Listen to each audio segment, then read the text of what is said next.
Et notre expert maison, c'est Gauthier. Ce matin, Gauthier, artisan spécialisé en maçonnerie douce, qui utilise donc des matériaux naturels, également formateur en éco-construction et animateur du blog faisonslemur.com. Donc,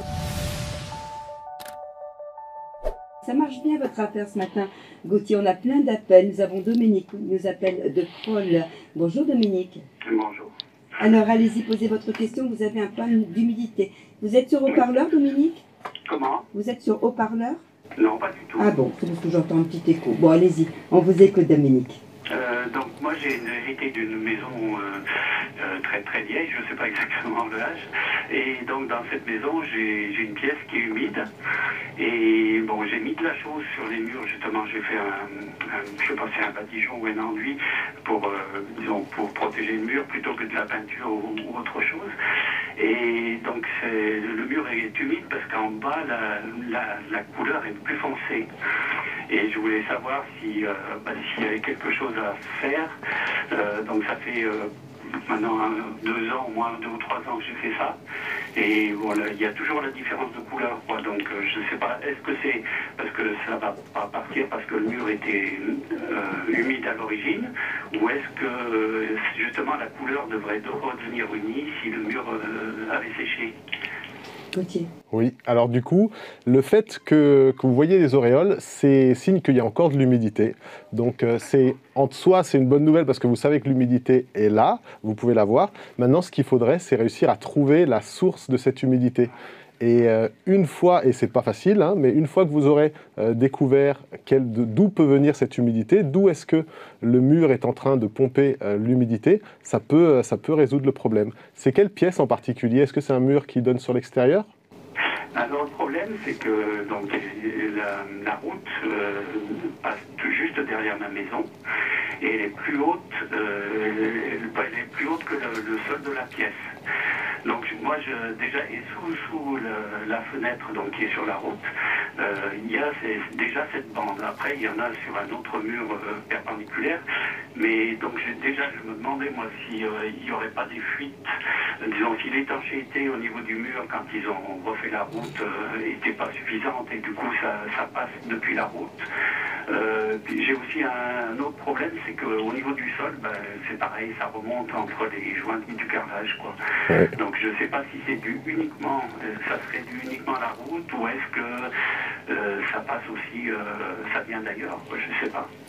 Alors il y a de bonnes chances que ce soit une combinaison de tout ça. C'est-à-dire que dans les maisons contemporaines, quand on rénove, on va faire une dalle en ciment. Cette dalle en ciment, du coup, elle occupe toute la surface de la maison et l'humidité qui, à une certaine époque, dans ces anciennes maisons, pouvait s'échapper par un sol en terre battue ou bien par des tomates ou autre chose, eh ben, elle ne peut plus s'évacuer. Donc qu'est-ce qu'elle fait, l'humidité? Puisqu'on l'arrête jamais, l'eau, elle va chercher un chemin et puis elle va trouver vos murs, ça va faire un effet de mèche qui va faire remonter l'humidité dans votre mur. Donc ça, c'est un premier point. Ensuite, à l'extérieur, c'est exactement la même chose qui se passe. Il fut un temps, l'humidité du sol pouvait facilement s'évacuer. Maintenant, on a des goudronnages, il y a des trottoirs qui ont été faits. Là, vous me dites que le sol a été surélevé à l'extérieur de votre maison, donc on va même peut-être... Ça a toujours été comme ça, mais la route a été refaite il y a une dizaine d'années, à peu près une quinzaine d'années, et je ne sais pas si à ce moment-là, est-ce qu'ils ont étanché le mur.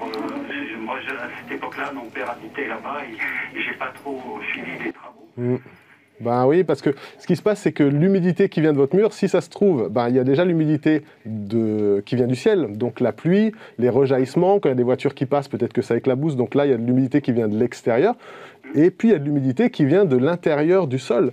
Et cette humidité qui est dans le sol, elle ne trouve pas son chemin, et le seul endroit qu'elle trouve, ce sont vos murs, parce que vos murs sont poreux, et du coup, ça fait remonter l'humidité. Alors, ce que je peux vous suggérer, c'est au niveau de l'extérieur, éventuellement, s'il y a un enduit, surtout s'il y a un enduit de synthèse, voilà. Voilà. Alors, ce que vous pouvez faire, qui aide généralement bien, c'est que sur une hauteur d'à peu près 80 cm ou 1 mètre, vous allez taper un trait de cordeau, et puis vous allez piquer tout l'enduit, mais juste sur une hauteur de 80 cm. Ce que ça va faire, c'est que ça va permettre au mur de respirer, ça va permettre à cette humidité finalement de trouver l'atmosphère, et puis ça, en théorie, ça devrait assainir vos murs en sachant qu'à l'intérieur, vous avez déjà un enduit à la chaux. Voilà Dominique, on a trouvé la cause et il n'y a plus qu'à. Dis donc, cette émission est passée très très vite avec vous Gauthier, on arrive au terme de l'émission, donc je rappelle qu'on peut retrouver vos précieux conseils sur votre blog faisonslemur.com et puis je pense qu'on va vous retrouver très prochainement sur France Bleu Isère.